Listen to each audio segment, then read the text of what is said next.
Manglawa and welcome to Myanmar Today. I am Henry Zin with the latest news and reports from around Myanmar.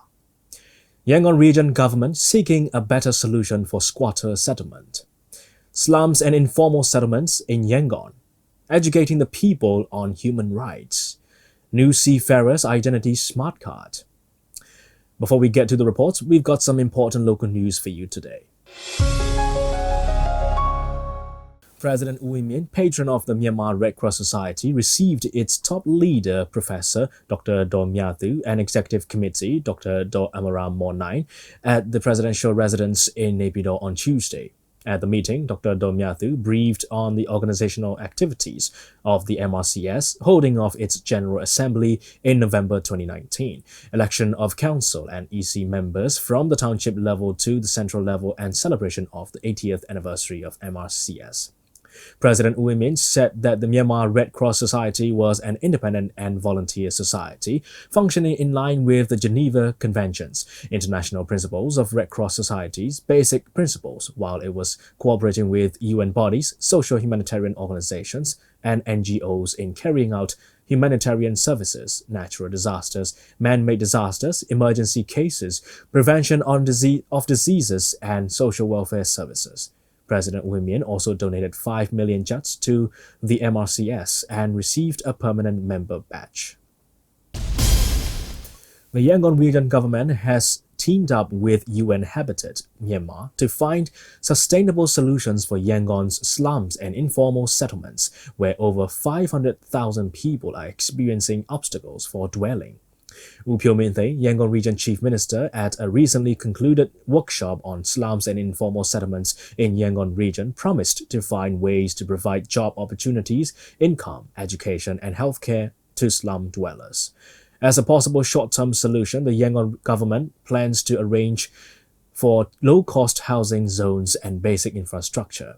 The Chief Minister also emphasized a long-term solution will look at relocation as a possible solution for the most vulnerable slum dwellers. Speaking at the event, U Min Tain, the Director General of the Department of Urban and Housing Development, Ministry of Construction, highlighted the need to find sustainable solutions for the slum dwellers living in informal settlement areas in Yangon with proper planning in line with rules and regulations. Union Minister for Natural Resources and Environmental Conservation U Win received Deputy Mayor of Fukuoka City in Japan, Iichi Nakamura, and his delegation at the guest hall of the ministry's office in Naypyidaw on Tuesday.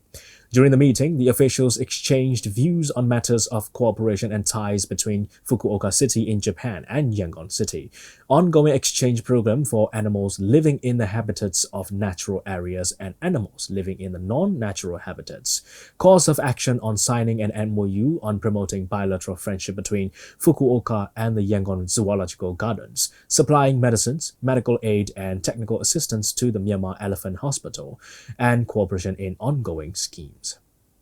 And that's all with the local news. Our reporter Ye Nai brings us the first report. Yangon Region Government organized a workshop on squatter settlement at Summit Parkview Hotel on Tuesday and Wednesday, together with Urban and Housing Development Department and UN Habitat. Yangon Region Chief Minister U Min also laid out low-cost housing initiative in at least 5 townships in the region. Ye Nai will give us more details. With the aim of seeking a better solution for squatters, Yangon Region Government organized a 2-day workshop from 5th to 6th August 2019 at Summit Parkview Hotel, Yangon. Urban and Housing Development Department and UN Habitat also coordinated the event. The workshop was attended by U Min, Chief Minister of Yangon Region Government, Tony Lajo, Minister of Electricity, Industry, Transport and Communication of Yangon Region, regional leader representatives, officials from government departments, and representatives from UN Habitat.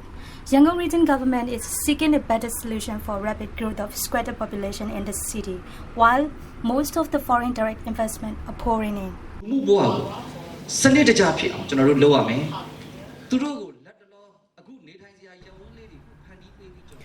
We need to help squatters reach for a systematic way of living, creating community to accommodate them at first. And later, we continue towards the apartment project to provide them with better lifestyles. We have to initiate the plan right away, as it may take a year or two to reach a certain phase. In this regard, sustainable development is a key factor to fulfill our target. While in the development stage, one of the best outcomes will be more and more employment opportunities in the region. We have immigrants coming in from states mostly from Rakhine, Ayeyarwady, Bago, Magwe, and Upper regions. Normally, they work and settle here. To provide squatters with better living standard, our region government is planning to implement low-cost housing projects. We have a huge challenge in developing such initiative, as most of them are factory workers. Helping them for a certain level of living standard, we can enhance their lifestyles as well, and there will be the huge demand for low-cost housing.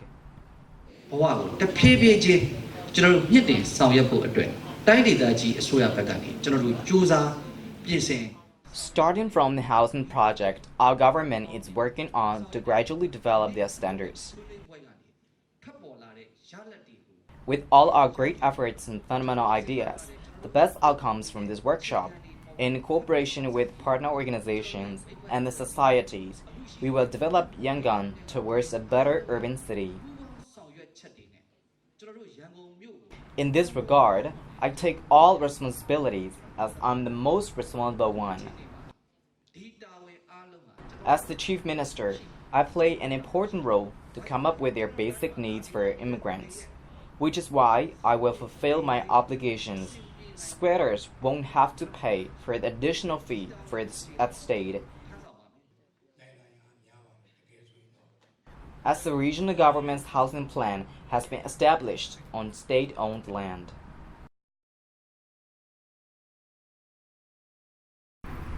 Win Nai, Deputy Director from Urban and Housing Development Department, also laid out the initiative details.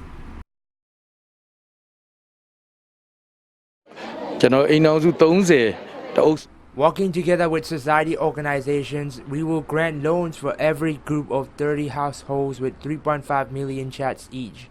The maximum duration for payback period will be about 5 years. In this way, they can build themselves or purchase the affordable house. That is part of the regional government initiative, by helping a group of 30 households at a time. We call it community-based housing. The project locations will include townships like Langdaya, Dagong Sekan, East Dagon, South Dagon, North Okalapa with 10,000 units each. Altogether, 60,000 units will be installed. The unit price will be 3.5 million kyats. The blueprint for the initiative has been completed. The chairperson of Social and Management Committee, Uta Ang, also said,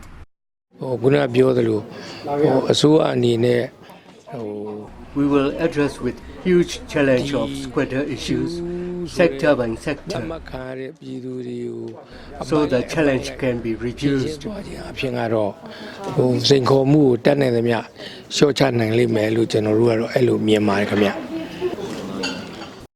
According to the figures from the regional government, there are 150,000 households with nearly 500,000 squatters living in Yangon region.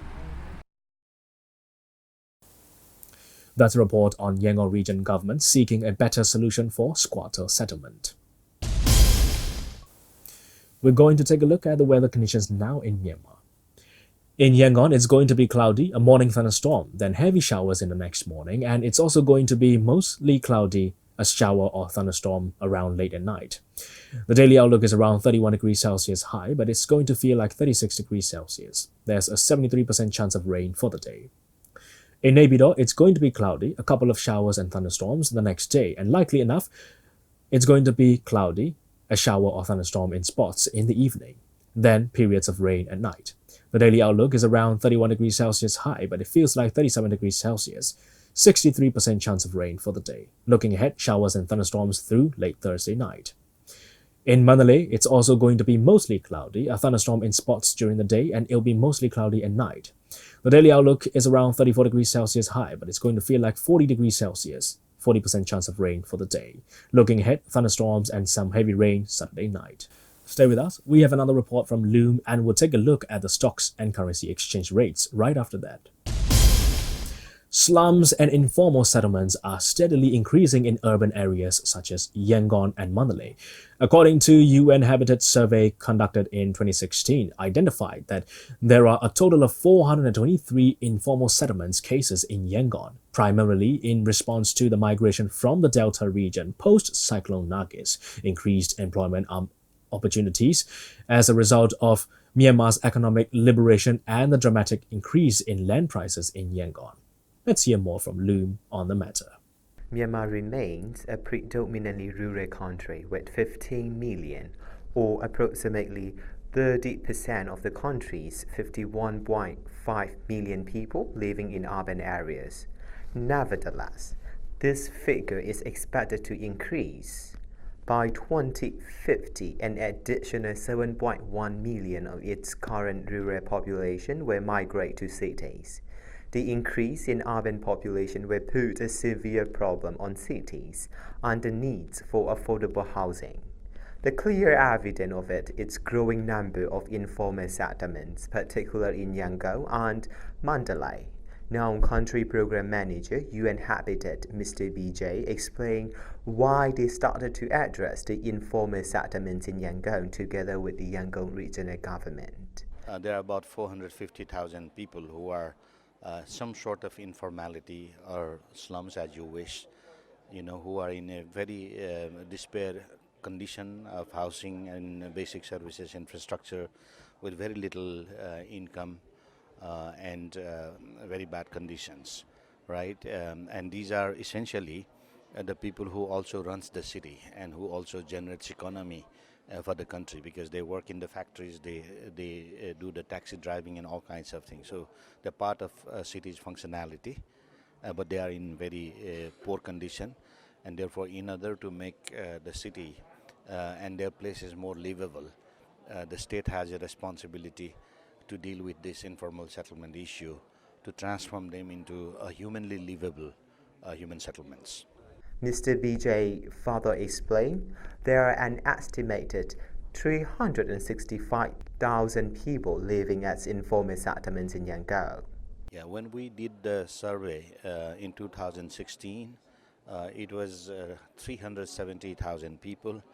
Later, when Yangon regional government wanted to register the people, it came out to be 450 plus people, because the numbers are also growing, because people migrate from the villages to city in search of the job, in search of the livelihood, and the number was increasing, and I would imagine at the moment there would be something like 450 plus thousand. So what makes people to look for informal settlements in Yangon? Mr. BJ explained more. It's not what make them homeless, because they come from outside city in search of a livelihood, search of a job, search of employment opportunity, right? And now they are there, but their income level is so little that they live a month by $80 or $100 or $110 if they are lucky, and most of their jobs are informal. They are not monthly paid salaried individuals, but they are poor people, right? And therefore they come here, and then they cannot afford to rent a house, rent a room, and they end up putting up their own small hut while living in the city and working. Deputy Director General for Policy and Planning under Department of Urban and Housing Development, Domi Midin, explained how the Yangon regional government is trying to tackle the slums and informal settlements here in Yangon. Actually, we have been planning to, upgrade or give the solutions for the informal settlement since I think last 10 years ago. So this is the big issues not only for the regional government of Yangon, but also for the central government, how to tackle or how to make the better living for those who are squatting on the government land or the government roads, and so they are not living on the tenure rights position. So we have to think a lot about how to provide secure housing for them.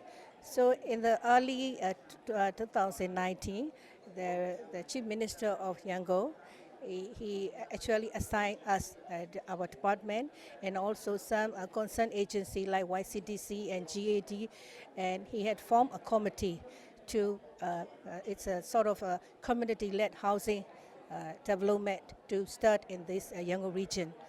So with his assistance and with his, encouragement, we have been preparing a sort of a community-led housing in Laingda Township since April of this year. That's a report on slums and informal settlements in Yangon. Let's take a look at the currency rates from Myanmar Central Bank. $1 is at 1,511 kyats. 1 Chinese renminbi is at 214 kyats. 1 euro is at 1,692 kyats. 1 pound sterling is at 1,840 kyats. 1 Singapore dollar is at 1,093 kyats. 1 Malaysian ringgit is at 360 kyats. 1 Thai baht is at 49 kyats, and the Indian rupee is at 21 kyats. Gold is trading at $1,485. Silver is at $16, and Brent crude oil is at $55. On the Yangon Stock Exchange, FMI dropped 500 at 11,000. MTSH went up 50 at 3,450. MCB remains at 8,100. FPB remains at 25,500. TMH also remains at 2,950. That's the information on currency rates and Yangon Stock Exchange. You're still with us on MI Radio's Myanmar Today. You can visit our website at miradio.com.mm and listen to our radio programs live on the website. If you're on FM, catch us on 96.1 FM in Yangon, 96.5 in Mandalay, and 96.7 in Naypyidaw. You can also download MI Radio app on both iOS and Android devices, so you can listen to our radio programs from anywhere in the world. Let's move on to the third report. According to the report by Myanmar National Human Rights Commission, many people in Myanmar are not well advised or lack knowledge on human rights. Not knowing what human rights is the root cause for violating human rights. Therefore, to educate the people in Myanmar, Myanmar National Human Rights Commission held an awareness program on Tuesday in Insein Township, where the commission invited the locals with the purpose to understand human rights better and practice it as well. Williamson shares more information with us. Human rights are inherent to all human beings, whatever nationality, place of residence, genders, ethnic region, religion, and language. Everyone is equally entitled to human rights without discrimination. These rights are all interrelated, interdependent, and indivisible. These human rights are often expressed by law in the forms of treaties, customary international law, general principles, and other sources of international law. Human rights entail both rights and obligations. States assume obligations and duties under international law to respect, to protect, and to fulfill human rights. Though the government plays an important role to imply human rights, the public also need to learn about human rights, as human rights are meant for everyone. Therefore, to spread the awareness and educate the people, Myanmar National Human Rights Commission has been walking, traveling across Myanmar, and holding workshops on human rights. On 6th of August 2019, Myanmar National Human Rights Commission held another workshop in Insein Township. Speaking to the media on the importance of understanding human rights, let's hear from Dr. Kain Win, the director of Myanmar National Human Rights Commission. To put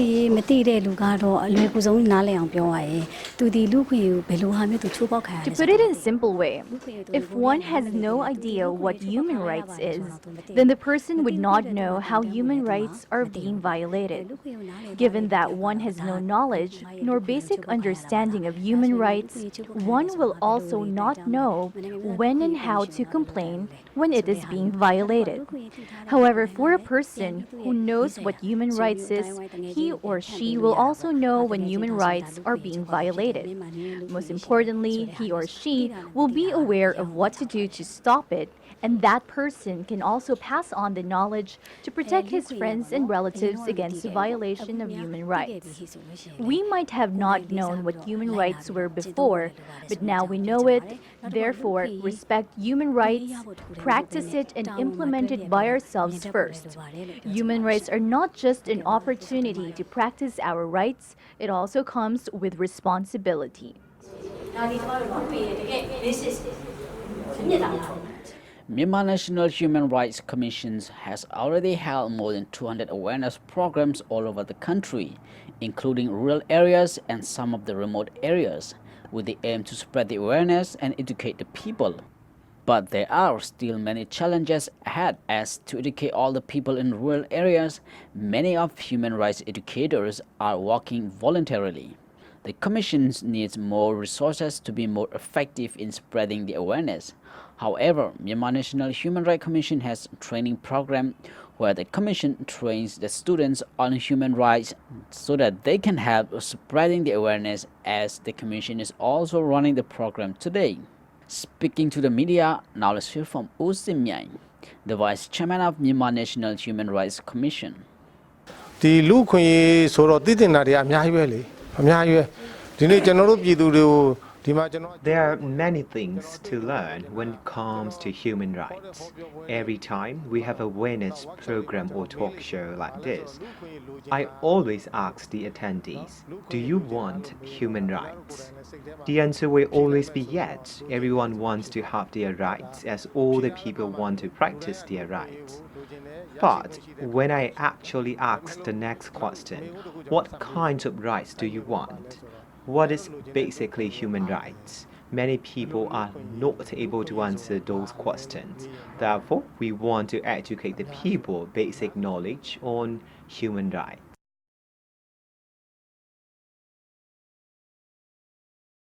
In Myanmar, abusing child sexually rate is alarmingly high. Other issues with the most complaints to Myanmar National Human Rights Commission are abusing the maid, abuse in police station, and drug abuse are some of the alarming issues in Myanmar. However, Myanmar National Human Rights Commission reports that the number of complaints they receive the most are on land disputes, along with other complaints on laws and case-related complaints. This is Williamson reporting for MI Radio. That's a report on educating the people on human rights. Let's hear from Thodas Wizin on the last report. Department of Marine Administration, in joint collaboration with Omnitech Company, is to provide new seafarers identity smart cards, which follow the IOL convention. Since it is installed according to the international standard, it will be convenient for seafarers traveling abroad and entering into other countries. Thodas Wizin has the story. The Department of Marine Administration is to provide new seafarers identity smart cards, which follows the standard of ILO convention in joint collaboration with Omnitech Company. International Ship and Port Facility Security Code ဆိုတာပေါ်လာပါတယ်အဲ့ဒီ We have International Ship and Port Facility Security Code, which mentions that every seafarer needs to have SID. In 2004, we distributed the SID booklet for the seafarers in Myanmar. Now we are to follow ILO Convention C185, which we have signed, to use the card system with more specific security system. We have requests for tender, and now we are collaborating with Omnitech Company to provide SID security card for Myanmar seafarers. We have some seafarers who have already enrolled, so they can start using the card on 7th of August.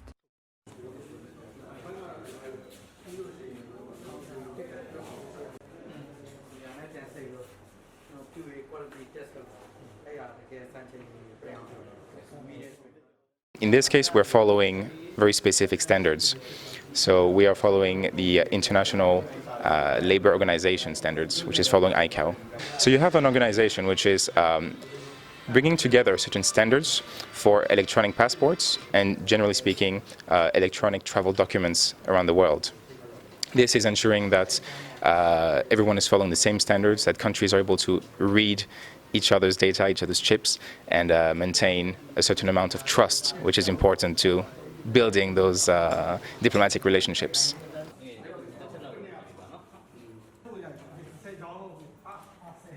So we have a number of physical security features, so features that you can see with the naked eye. Some will include guillage, so it's very fine lines, some UV printing, some holographic features on the laminate, and then you have, so this is both on the front and on the back of the cards, and then you have, of course, the features on the chip.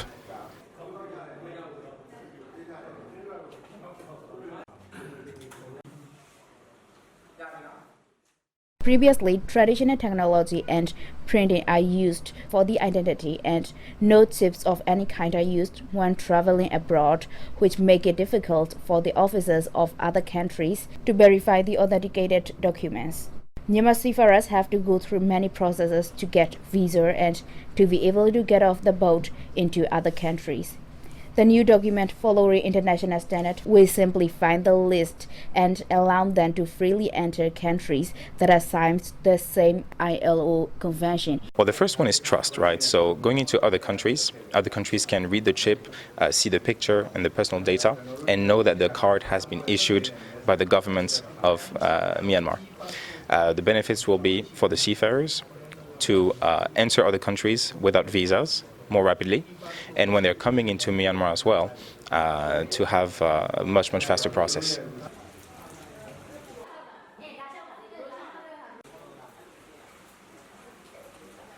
All right, so for the Marine Department in Myanmar, for one, they're providing a service to the seafarers from Myanmar who are traveling abroad, but they are also reinforcing the security of Myanmar because we have developed some or deployed some solutions to allow them to also verify other documents on the boats, so they can go on the boats and verify foreign nationals before they come onto Myanmar soil.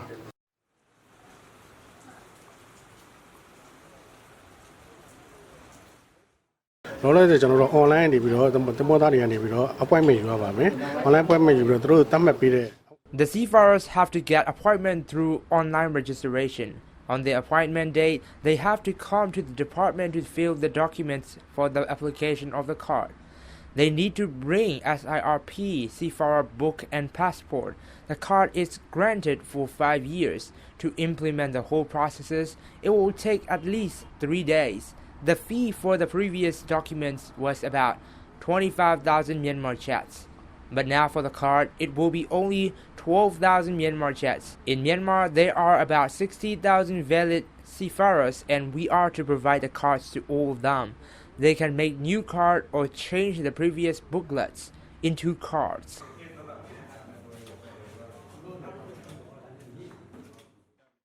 That's all for now. This is Thora Assistant from Myanmar Radio. That's all the reports we have for today. But let's just go on and explore a little more on international landscape. Christian Aid says the impoverished African nation of Burundi comes top of a list of the world's most food insecure countries. The charity argues that Burundi and others are now keenly feeling the impacts of climate change on their food production systems. Experts say Burundi's contribution to rising temperatures is marginal. In fact, the annual carbon emissions of one Briton is equal to the CO2 produced by over 200 Burundians. Scientists and government officials from all over the world are meeting in Geneva this week to consider how climate change impacts the land and how the lands and forests impact the climate. Their detailed report will be released on Thursday. In other news, Europe has launched the second satellite in its space laser telecommunications network. It will use optical beams to pull pictures and data from other spacecraft and then speed that information to the ground. EDRS-C, as it is known, was sent into orbit on Tuesday by an Ariane 5 rocket from the Kourou spacecraft in French Guiana. It joins the first node in the network, EDRS-A, which was put up in 2016. That spacecraft was positioned over Central Africa to service Europe. The new satellite will sit slightly to the east, where it will provide additional capacity. The European Data Relay System is a joint venture between the European Space Agency and aerospace giant Airbus. It is used predominantly by the European Union's Sentinel-1 and Sentinel-2 Earth observation spacecraft. These platforms take images of the planet's surface. Well, that's a wrap on Myanmar Today. We're now broadcasting the program on MITV every evening, Monday to Friday at 8:30. You can also join me on MI Radio from 7:30 a.m. to 8 a.m., 1 to 1:30 p.m., and from 7:30 to 8 in the evening. Also, don't forget to drop your comments and messages on our Facebook posts. We'll be back with more news and reports. Thank you for joining us. I am Henry Zin. Have a great day, everyone.